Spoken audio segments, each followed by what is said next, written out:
China का production. Ukraine पर रूस का फिर से जोरदार प्रहार। ओडेसा और कीव पर ड्रोन और मिसाइल से अटैक। हमले में 2 लोगों की मौत, 13 लोग जख्मी। एक दिन पहले 500 ड्रोन अटैक किए गए थे। ज़ेलेंस्की अपनी कुर्सी बचाए हुए हैं, शायद किसी बंकर में है, वहां से कहीं कहीं बीच बीच में संदेश भी आते रहे हैं। लेकिन यहां देख लीजिए, पूरे यूक्रेन को स्मशान में रशिया बदलता चला जा रहा है।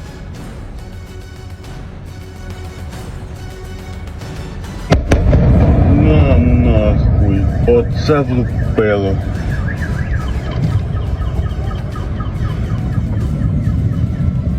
ये बीच बीच में जो ग्रीन कपड़े पहन के मिलिट्री उसमें आ जाते हैं ज़ेलेंस्की, इनको देख के वहां वाले लोगों की दिल में कितनी ठंडक पड़ती होगी। वाह, ये हमारा लीडर है जिसकी वजह से हम पीसे जा रहे हैं, कुटे जा रहे हैं, स्मशान बन गया हमारा देश। देखिए, मैं आपको एक बात बताता हूं। एक अनकंफर्म्ड खबर घूम रही है सोशल मीडिया में और कुछ मेन स्ट्रीम मीडिया हाउसेस ने भी कवर करा है। और बात यह है, लोग कह रहे हैं, अभी ये र्यूमर है, कंफर्म्ड नहीं है, लेकिन र्यूमर यह है कि ज़ेलेंस्की की डील अमेरिकन के साथ हो गई है और अब ज़ेलेंस्की ज्यादा देर तक यूक्रेन में नहीं रहेगा। उसको हटाने की डील, मतलब दे हैव एक्सेप्टेड कि ये जाएगा, अभी ज़ेलेंस्की जाएगा, क्योंकि ट्रंप ने पूरी तरीके से आशीर्वाद अपना पीछे खींच लिया। एग्जाइल में अमेरिका में रहेगा।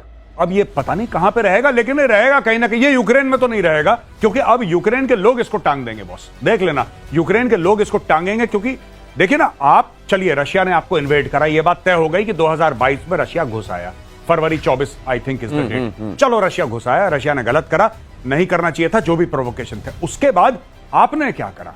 आपने पीस के लिए क्या करा? जब रशिया ने हाथ बढ़ाया कि बोला चलो लेट्स टॉक पीस, आपने वो ड्रोन से वो स्पाइडर वेब कर दिया। अब रशिया कह रहा है कि अब इससे बात ही नहीं करनी, अब ये एक तरफा मार है। अब एक तरफा मार है, रोज कई 100 ड्रोन रशिया भेजेगा, कई 100 मिसाइल रशिया भेजेगा और रशिया मारता रहेगा, क्योंकि रशिया का सारा प्रोडक्शन अंदर का है। इसको तो फिर भीख मांग के, ये दूसरा पाकिस्तान है ना, बिना भीख के थोड़ा ना लड़ पाएगा ये। रशिया मारेगा इसको, रोज मारेगा। अब देखिए, ये जो पूरा जलता हुआ आपका स्क्रीन पे दिखाई दे रहा है, बिल्डिंगों में आग लग रही है, ये रशिया करता रहेगा, साल भर फेंकता रहेगा वहां पे ड्रोन। ये भी बात प्रचलित है कि जो ट्रंप को कॉल आई थी पुतिन से, पुतिन ने कह दिया था कि जब तक ये बंदा जा नहीं रहा है मैं बंद नहीं कर रहा हूं। ये भी बात प्रचलित है। अब पीस टॉक्स का कोई मतलब तब तक नहीं है जब तक ये है, तो उसने कहा अच्छा ठीक है इसको हटाते हैं। टॉक करने जा रहे थे, आपने ये अटैक कर दिया हमारे ऊपर।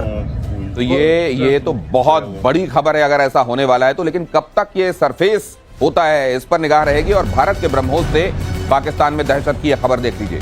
हवाई सुरक्षा को मजबूत करने में जुटा हुआ है पाकिस्तान।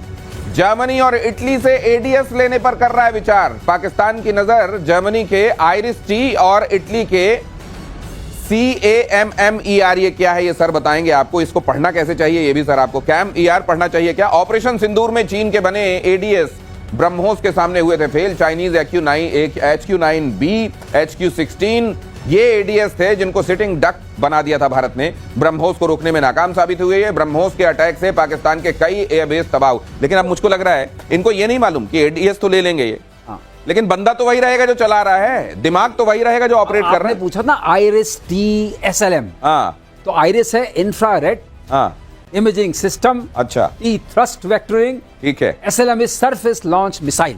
अच्छा। ये बड़ा लोग चाहते हैं क्योंकि इसके अंदर एक खास बात है। इसने ऑनिक मिसाइल जो थी रशिया की, उसको इंगेज किया था यूक्रेन में।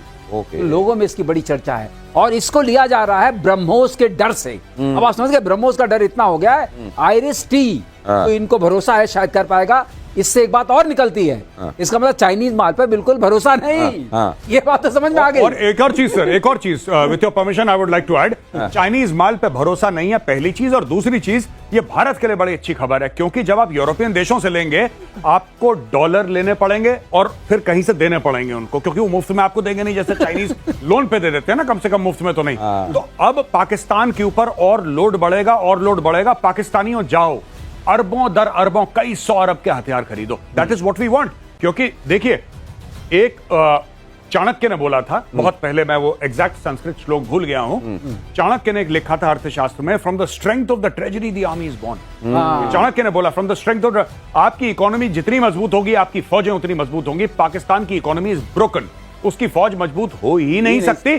खरीदो इटली से, अगर बेचता है तो 10 अरब का इटली से खरीदो, 10 अरब का जर्मनी से खरीदो, 25-30 अरब का इसी साल खरीद लो, हम तो चाहते हैं, और दब जाओ बिल्कुल। लेकिन कैम क्या है?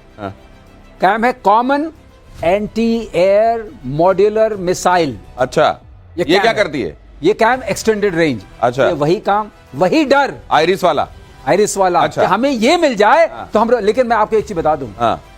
इनको मिलने वाला नहीं लेकिन है। हम लोगों को आइरिस का मतलब था सर, पता, ये आंखों की पुतली। आंखों की आइरिस। है, अब ये आइरिस। अब मुझे एक चीज और लगती है, इनको एडीएस मिल तो जाएगा, लेकिन जब पूछेंगे भाई एक बात बताओ, ये भी दे दिया था, कुछ क्या कर क्यों नहीं पाए, तो बोलेंगे असी देख नहीं सकते, एडीएस इनका असी देख नहीं सकते। ये आगे चलने वाला। अगली खबर देखिए बिलावल के बयान से मुनीर की हालत खराब है। बिलावल ने किया इमरान को समर्थन का ऐलान, कल जेल से रिहा हो सकते हैं इमरान खान। 2023 से रावलपिंडी जेल में बंद है इमरान खान। अच्छा, ये बिलावल और इनका गठजोड़ की कोई बात चल रही है? ये बिलावल को ये देखिए, ये जैसे इसका बाप है वैसा ही है ये। हाँ। इसके बाप का भी कोई मॉरल कैरेक्टर नहीं है जरदारी का। हाँ। Zardari is the biggest fixer. इसको ऑफिशियली मिस्टर 10% बोलते हैं पाकिस्तान में। बोलते हैं बिल्कुल, अब तो 20% बोलने लगे। हाँ, मतलब उसने बढ़ा दिया अपने रेट पर। वो पहले एक जमाने दोस्तों के लिए 10% और बाकी आम लोगों के लिए 20% लेता ही है। इसको दिख गया बिलावल को। बिलावल की बुद्धि है नहीं, वो मंद बुद्धि है। इसका बाप इसके लिए दिमाग चलाता है और इसके बाप ने बोला बेटा अगर इमरान खान वापस आता है तो इमरान खान पूरी राजनीति हिला देगा पाकिस्तान की, जो हम लोग डिस्कस करते हैं। बिल्कुल। अब ये कह रहा है कि भाई मैं इमरान खान के साथ हूं। ये परसों तक इमरान खान के साथ नहीं था। ये परसों तक इमरान खान के साथ नहीं था।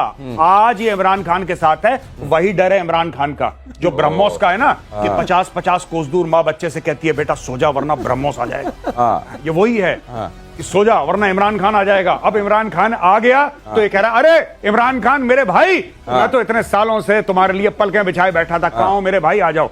कुछ नहीं है, डर रहा है इमरान। और मैं शहबाज और मुनीर के साथ नहीं हूं। तुम्हारे साथ जो भी जेल में हुआ गंदे होगा लोग हैं। वो उसमें मेरा कोई हाथ नहीं था। ये तो गंदे लोग हैं। हाँ, ये गंदे लोग हैं। हाँ, मैं तुम्हारे साथ हूँ मेरे भाई, आ जाओ। लेकिन अब ये मुनीर को क्या कहा? मुनीर को सबसे पहले, अब ये इमरान आ रहे हैं तो क्या सबसे पहले आपने डरना नहीं है? दिनेश, गौरव की बात से ये लग रहा है कि मुनीर अब जाने वाले हैं।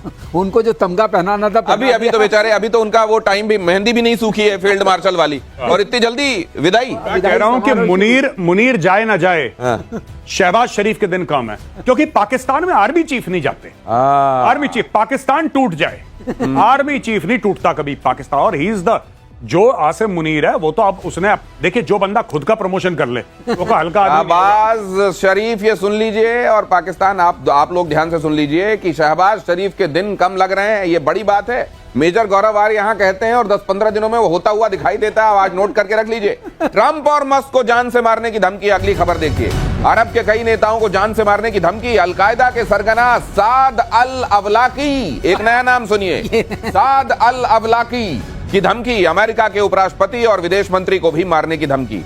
मुझे लगता है कि ये वो वाली बात है कि किसी को नहीं छोड़ेंगे। हाँ, नहीं, सबका बदला लेगा तेरा वाली बात है। लेकिन इसमें मुझको लगता है कि खुद को सुर्खियों में लाने की तड़प ज्यादा है। ये होता है।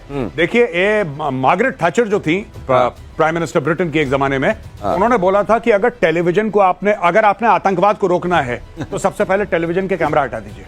ये सारी की सारी चीजें पब्लिसिटी के लिए होती हैं। सारी की सारी चीजों के वीडियो बनाए जाते हैं, सर्कुलेट करे जाते हैं, और ये भी अपना उस तरीके से। तो ये जो चीज है अब ये नया अपने आप को एस्टैब्लिश कर रहा है। क्यों? क्योंकि अलकायदा का बैंड बज गया।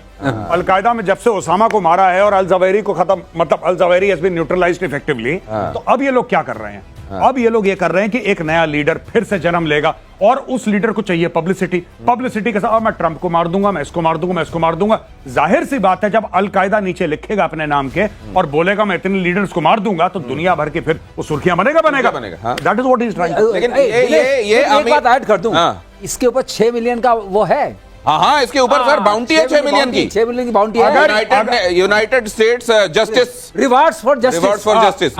अगर ये पाकिस्तान में है तो मैं इस अलकायदा वाले को बोलूंगा कि बेटा निकल ले वहां से, क्योंकि इन्होंने ओसामा को भी 25 मिलियन में बेच दिया था, तुझे भी बेचेंगे। लेकिन ये कह रहे हैं ये यमनी है, ये यमन का रहने वाला है। यमन का, ओसामा बिन लादेन, उसका परिवार भी ओरिजिनली यमन का ही था, बाद में सऊदी अरेबिया में सेटल हो गए। ओके।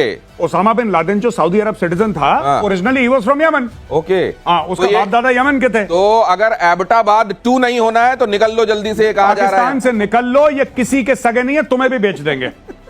ये लिस्ट तुमने लंबी बनाई है, लेकिन कहीं ऐसा ना हो कि लिस्ट से पहले तुम्हारा नाम छप जाए। निकल लो यहां। अगली खबर देखिए, पुतिन के एक्शन से पूरे यूरोप में हड़कंप। जर्मनी का रक्षा बजट 88.5 बिलियन डॉलर पहुंचा। $4 बिलियन में एरो 3 मिसाइल डिफेंस सिस्टम की खरीद। यूरो 395 मिलियन में मैन पैड्स की खरीद होगी। 147 फिक्स्ड विंग यूएवी की खरीद कर रहा है जर्मनी। ये मुझको लगता है कि ये इतना इतना क्यों भयभीत हो गया है अचानक? अब देखिए शूल्स ने क्या किया था जब ये सारा, और मेरे को वो कहानी याद आ रही है, हाँ। टॉर्च बेचने वाला। हाँ। ये एक कहानी लिखी है कि अंधेरे का डर दिखा दिखाकर जो टॉर्च बेची जाती है, सही। ये हरिशंकर परसाई ने लिखी थी। मुझको लग रहा है जर्मनी में वही हो रहा है। लेकिन इसमें दो बातें जोड़ना बड़ा जरूरी है। जब शूल्स ने 22 में ये हुआ तो उन्होंने एक फंड क्रिएट किया, उसका नाम रखा ज़ीटन वेंडे। ज़ीटन वेंडे, ज़ीटन वेंडे का मतलब ये होता है 100 बिलियन यूरोस का होगा। उसका मतलब होता है कि इपोकल चेंज, मतलब उसने अटैक कर दिया, बहुत बड़ा चेंज हो गया है, अब हमें अपने को बचाना पड़ेगा और एक कॉन्स्टिट्यूशनल अमेंडमेंट लेके आए। उसका मतलब ये था कि अब ज्यादा डेट ले सकते हैं, जर्मनी ज्यादा डेट सर, मुझको ऐसा लग रहा है कि जर्मनी जो वर्ल्ड वॉर 2 के समय हुआ था, रशिया ने जो किया था, इस समय हर जगह वो पुराने वीडियो डाले जा रहे हैं। कहीं जर्मनी उस डर में तो नहीं खरीदी कर रहा है? नहीं खरीद, ये तो हम डिस्कस कर ही रहे हैं आपकी शो में इतने दिनों से। आपकी शो में यही तो डिस्कस कर रहे हैं कि पुतिन का इतना भौकाल है, नॉट ओनली जर्मनी। अब आप मैं बोल रहा था ना कि इंडियन लोग जाके वेपन क्यों नहीं बेचते वहां पे, इसलिए तो बोल रहा हूं। अब उसने बोल दिया $88 बिलियन का हमारा हो गया। यही तो हम बात कर रहे हैं पिछले एक हफ्ते से कि इनका बजट बढ़ेगा। इनका सिर्फ जर्मनी का नहीं बढ़ेगा, आपका यूके का बढ़ेगा, आपका इटली का बढ़ेगा, स्पेन का बढ़ेगा, बेल्जियम का बढ़ेगा, पोलैंड का बढ़ेगा, इन सब का बजट। और ये आज की तारीख में कह रहे हैं अमेरिका, यही आप सिस्टम, ये एरो कह रहे हैं, ठीक है। अगर ये एरो कह रहे हैं तो आप इनको बेचिए आकाश जी, आप इनको दीजिए ना एरो से 1/3 प्राइस में, वॉट एवर यू वांट। ये मैन पैड्स कह रहा है, आप बना के दो मैन पैड्स। वो स्टिंगर बना रहा है, हाँ। ये बनाएंगे हम, क्योर दे देते हैं तुमको, हम पकड़ा देते हैं आकाश तुमको, हम देते हैं ब्रह्मोस। वो पैक 3 खरीद रहा है भाई, सारे मैं। लेकिन गौरव जो तुम कहते थे ना, वो वाली कहानी मुझे यहाँ लग रही है। कौन सी? आपस में पैसा बांट रहे हैं, कुछ जा रहा है यूएस को, कुछ जा रहा है यूके को, और कुछ अपने यहाँ टैंक फैंक जो लेपर्ड टैंक वगैरह यहाँ बनाएंगे, सब करेंगे। तो सारा पैसा जो है, जो गौरव हमेशा कहते हैं कि वो जो इंडस्ट्री है ना, मिलिट्री इंडस्ट्रियल कॉम्प्लेक्स, उसको मिल रहा है बढ़ाओ। अब देखिए ट्रंप ने क्या बोला। ट्रंप ने ये बोला कि मैं नेटो की जिम्मेदारी नहीं लेता, अपना अपना खाओ, अपना अपना बिल दो। इन्होंने डर के मारे रक्षा बजट बढ़ाया, ट्रंप को $5 अरब का कॉन्ट्रैक्ट दे दिया, कहानी खत्म हो गई, उसका मैटर सॉल्व हो गया। उसने तो एक ट्वीट करा था। और इस हिसाब से जो लोग समझते हैं ना कि एकदम ट्रंप सनकी है, देखिए कई जगह पर कितना दिमाग का काम किया है उसने। रूस यूक्रेन युद्ध से इजराइल के हथियारों की डिमांड हाई, रूस का हथियार निर्यात 92% तक गिरा। यूरोप इजराइल के हथियारों का सबसे बड़ा मार्केट। यूरोप में इजराइल के हथियारों का हिस्सा 54%। 2023 में यूरोप में इजरायली हथियारों का हिस्सा 35% था। इजरायली हथियार बड़े जम के बिक रहे हैं, हॉट केक हो गए। नहीं, और they are very effective, very good weapons. और इजराइल बढ़ चढ़ के बेचता है, इजराइल नखरे नहीं करता। अगर आप आइडियोलॉजिकली अलाइंड हो तो इजराइल नखरे नहीं करता। जैसे अमेरिका के नखरे बड़े हैं, ये नहीं करेंगे, वो नहीं करेंगे, इजराइल भी करेगा। जाहिर सी बात है, इजराइल थाली में टेक्नोलॉजी नहीं देगा, लेकिन वहां पे पॉलिटिकल रोड ब्लॉक्स इतने नहीं है, टेक्नोलॉजिकल रोड ब्लॉक्स हैं इजराइल में जरूर। अब इजराइल ने हमारी मदद कारगिल में भी करी थी, बाय द वे, बहुत कारगिल में भी करी थी, बहुत अच्छी की थी। लेजर गाइडेड बॉम्ब्स जो थे, इजराइल ने बालाकोट में हमारी मदद करी। इजराइल ने तब हमारी मदद करी जब हम इजराइल की नहीं कर रहे थे, बाय द वे, तब भी इजराइल हमारी कर रहा था। जब हमने इजराइल को रिकॉग्नाइज नहीं करा था एज अ स्टेट, तब भी इजराइल हमारी मदद कर रहा था। तो Israel is a trusted partner, और इजराइल दुनिया भर में, मैं बता रहा हूं, और बिकेगा इनका माल। अभी इजरायली इसका और बिकेगा। जो कहते रहे ना, इसमें हमारे लिए एक सबक है। इसका माल जब बिक रहा है, क्योंकि उधर बजट बहुत बढ़ गया है यूरोप में, हमारा माल भी बिकेगा ना, तो थोड़ी कोशिश तो करनी चाहिए। अब हमें कोशिश करनी चाहिए, अपना माल बना रहे हैं वहां बेचें, और वो बहुत बढ़िया चीज होगी। अगर यूरोप में बिकेगा, आप समझिए आपका सितारा और ऊपर जाएगा। अगली खबर देखिए इसी बात पर। पाकिस्तान में गधों के दाम बेहिसाब बढ़े। एक गधे की कीमत 2 लाख रुपए तक हुई। ये तो बड़ी खुशखबरी है पाकिस्तान के लिए। पहले 30,000 में मिलता था एक गधा, 30,000 वाले गधे की कीमत सीधे 2 लाख। चीन सप्लाई होने की वजह से बढ़ गए हैं दाम। हालांकि कहते हैं पहले जो खेप भेजी थी चाइना ने, वो पैसे दिए नहीं, कहेगी कि तुम इतना सारा तो तुम्हारा कर्जा, तुमको देना है हमारा, लिख लो, लेकिन वैसे उसमें एडजस्ट कर लेना। पूरी पाकिस्तानी आर्मी ये सोच रही है कि हमारा फ्यूचर कितना उज्जवल है। 30,000 का गधा जब 2 लाख में बिकेगा बॉस, तो आप सोच लिए पाकिस्तानी फौज, दे आर सो एक्साइटेड। अब पाकिस्तान एक ऐसा देश है जिसमें गधे की बिल्कुल कमी नहीं है, एक्सेस है इनके पास गधे, और इतने ज्यादा। मैं तो ये कह रहा हूं, पाकिस्तानियों को एक आइडिया देना चाहता हूं कि अगर ये कराची स्टॉक मार्केट में कोई गधों की कंपनी बनाए, तो सोचो उसके शेयर का क्या रिटर्न होगा। आप सोचिए, क्यों नहीं? मजाक में आइडिया दे दिया आपने, सचमुच। और सीरियस नोट, पाकिस्तानी और कुछ तो करते नहीं है। पाकिस्तानी ये गधा बेच दिया, आतंकवादी बेच दिया। तो अगर आप सोचो कि कोई एक गधा है, जैसे कि पाकिस्तान गधा लिमिटेड, एक कंपनी आपने बनाई, पाकिस्तान डोंकी लिमिटेड, और आपने कराची स्टॉक मार्केट में उसके शेयर बेचने शुरू करे। आप देखिए 30,000 का ऐसा कौन सा स्टॉक है भाई जो इतना आप बड़ा ग्रो करता है? 30,000 का 2 लाख में। सचमुच 30,000 का। अच्छा, मुझको ये लगता है ये बेचारे अफगानिस्तान, ये क्यों कहा जाता है कि काबुल में भी गधे होते हैं? गधे तो पाकिस्तान में होते हैं, और वो भी 30,000 का 2 लाख वाला होता है। गधे पाकिस्तान में ही होते हैं। चीन ने यह भी कहा है कि पाकिस्तान एक गधा फर्म खोलेगा। ये चीन को दिखाई देने लगा है जिस तरीके से वहां एक्सपोर्ट हो रहा है। वो कह रहा है कि ये गधा फर्म हो, ये आपकी वाली बात है ना, ये पर्चा लीक हो गया है। नहीं, ये बहुत सही कह रहे हैं। ये गधा फर्म खोलेगा पाकिस्तान। मुझे नहीं पता था। हाँ, बट हाँ, स्लॉटर हाउसेस इन्होंने खोले थे बलूचिस्तान में, इतना मुझे पता है। ग्वादर के पास इन्होंने स्लॉटर हाउसेस खोले थे, वो कसाई खाने। और गधा, क्योंकि वो they say that the Chinese love donkey meat, तो उन्होंने इसलिए भेजा था। लेकिन हाँ, ये मैं आई एम रियली सरप्राइज। और चाइनीज ने गलत नहीं बोला, तुम गधे की कंपनियां खोलो, बाकी इन चक्करों में मत पड़ो, गधे पालो सब लोग। और यहां पे लोगों ने बोला कि एक आदमी 2 मुर्गी लेकर आएगा, फिर 2 मुर्गी से 4 अंडे निकलेंगे, 4 अंडे से 4 मुर्गियां निकलेंगी, फिर उसकी 6 मुर्गियां होंगी। ये पाकिस्तान में बिजनेस मॉडल उनके नेता पेश कर रहे हैं टेलीविजन पे। ये स्वाभाविक, जो आपका स्वभाव उसी का अनुरूप चलिए। तो अगर आपका स्वभाव गधे वाला है तो आप गधा कंपनी खोलिए। मुझको तो वैसे एक चीज लगती है सर, बड़ा मेहनत कश जानवर होता है बेचारा। हाँ, ये बात और है कि वही क्यों ज्यादा होता है, उसका रिकॉग्निशन नहीं, वही क्यों ज्यादा होता है, इस पर आपने शायद उनको ये बताने के लिए कि मेहनत करके कुछ कमा लो। हमको देखो, मेहनत करके कुछ कमा लो। पाकिस्तानी ये कह रहे हैं कि इंडिया में मिनिस्टर है अश्विनी वैष्णव, वो पता नहीं क्या माइक्रोचिप क्या माइक्रोचिप यार, what is microchip? Nothing. Mister Ashwini Vaishnaw is wasting his time. गधे एक्सपोर्ट करो। देखिए, माइक्रोचिप में भी इतना मार्जिन नहीं है। 30,000 का गधा, 30,000 का 2 लाख। सोचो कितना प्रॉफिट है, इतना है चिप में नहीं। अगली खबर इसी बात पर, भारत आर्मेनिया की डील से अजरबैजान परेशान है। पाकिस्तान से JF-17 खरीदने के लिए आगे बढ़ रहा है अजरबैजान। पाकिस्तान से 40 JF-17 खरीदने की डील। 40 पाकिस्तान से JF-17, मतलब वाया चाइना से पाकिस्तान और पाकिस्तान से अजरबैजान। अपना ठिकाना है नहीं और अपने जरिए अजरबैजान को दे रहा है। भिखारी दूसरे भिखारी को। हाँ, गजब कमाल है। This is all funded by China. क्योंकि देखिए ना, पाकिस्तान के पास, छोड़ दीजिए बेचने की बात, वो बात की बात है, क्या पाकिस्तान के पास इतने पैसे हैं कि 30-40 JF-17 थंडर बना ले उसका रॉ मटेरियल खरीदने के? They don't have the money. It is all Chinese money, it is going via Pakistan. तो फिर ये सीधे क्यों नहीं दे रहा है? सीधे दे दे, ये पाकिस्तान के जरिए क्यों भेज रहा है? क्योंकि पाकिस्तान को कंट्रोल करता है चाइना। ऐसे पाकिस्तान को कंट्रोल कैसे करेगा चाइना?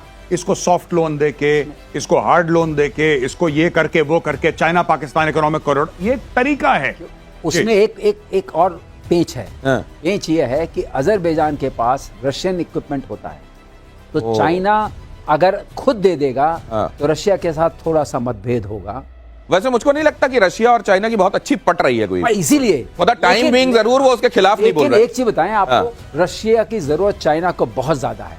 अगर चाइना जो भी एरो इंजन बनाना चाहता है, लेकिन जब इनको कंपेयर करते हैं अजरबैजान और आर्मेनिया को, नागोर्नो काराबाख वाले मामले में हमने अजरबैजान का डोमिनेंस देखा था उस पूरे मामले में। अभी की स्थिति में कौन भारी है? आर्मेनिया की क्या स्थिति? आर्मेनिया को जो वेपन्स मिले हैं फिलहाल के लिए, जो खासतौर से भारत ने दिए हैं, खासतौर से आपने जो अपनी सरफेस टू एयर मिसाइल्स दी हैं उनको, तो उससे काफी हद तक ये वापस they have been able to take back the entire narrative of the war. Azerbaijan काफी हद तक भारी रहा था। अच्छा। लेकिन the tide is turning and the latest equipment and weapon is now being supplied to India. Pinaka दे दिया उनको साहब, पिनाका दे दिया, आकाश दे दिया, और कौन, काफी वेपन सिस्टम। देखिए ऐसा है, उनको लोकेटिंग रडार भी दे दिया। हुआ क्या था उस वक्त, ये जो TB2 आए थे, बेरख्तार जो ड्रोन, यस, वो उस वक्त नए आए थे और उनकी वजह से वहां टैंक्स की बड़ी बर्बादी हुई थी। और इस समय हिलॉक, वो हिलॉक के ऊपर है, वहां पर उनका वो दबदबा था आर्मीनिया का, उसको अजरबैजान ने इनके थ्रू खत्म किया था। लेकिन अब वो दबदबा, तो अगर ये सोचा जा रहा है कि 2020-21 वाला वो मामला अब भी होगा अजरबैजान के डोमिनेंस का आर्मेनिया पर, भूल जाइए। लीजिए पाकिस्तान से जहाज देखते हैं आगे। और इजराइल की एटमी फाइल्स को लेकर ईरान का सनसनीखेज दावा। इजराइल के एटमी प्रोजेक्ट से जुड़े फाइल्स तक पहुंच का दावा। फाइल्स में संवेदनशील दस्तावेज, सीक्रेट जानकारियां हैं, ईरान कह रहा है। इजराइल ने ईरान के दावे पर अब तक कोई, अच्छा ये बताइए कि मान लीजिए इनके हाथ में फाइल लग गई है जी, तो दुनिया को चिल्ला हमको फाइल मिल गई, फाइल मिल गई। अरे वाकई अगर मिली होती तो मेरे को लगता है क्लैंडस्टाइन तरीके से काम हो रहा होता उस पर। ये चिल्लाया इसलिए जा रहा है क्योंकि मुझको लगता है ये वही वाला है। और यूट्यूब में ऑपरेशन देख के कोई डॉक्टर नहीं बनता जी। आपको क्या लग रहा है ये चिल्लाहट के पीछे मकसद क्या है? नहीं, मुझे ऐसा लगता है कि it is more to humiliate. इनको कुछ कागज वागज मिल गए होंगे दाएं बाएं। अब इन्होंने बोला कि एटमी दस्तावेज ये वो, और हो सकता है ऐसी बात नहीं कि मोसाद में कभी लीक्स नहीं हुई या इजराइल में लीक्स नहीं हुई। लीक होती हैं, हर जगह होती हैं, भारत में हो चुकी है, अमेरिका में हो चुकी है, इजराइल में भी हुई है कई बार। लेकिन ये जिस तरीके से कर रहे हैं, ये बेसिकली पब्लिक ह्यूमिलिएशन की पॉलिसी है कि सबके सामने कर दो कि देखो सिर्फ ऐसा नहीं कि तुमने यहाँ पे हमारे यहाँ बंदे को किसको मारा था, सिनवार को मारा था, किसको मारा था? तुमने मार दिया, हमारी भी पहुंच तुम्हारे अंदर है और तुम्हारी देखो न्यूक्लियर। इसका एक बैकग्राउंड भी है, मैं इसमें ऐड करना चाहूंगा। 2018 में मोसाद ने क्या किया था, इनके फाइल्स निकाली थी जो इनका मेटल शील्डेड वेयरहाउस में था।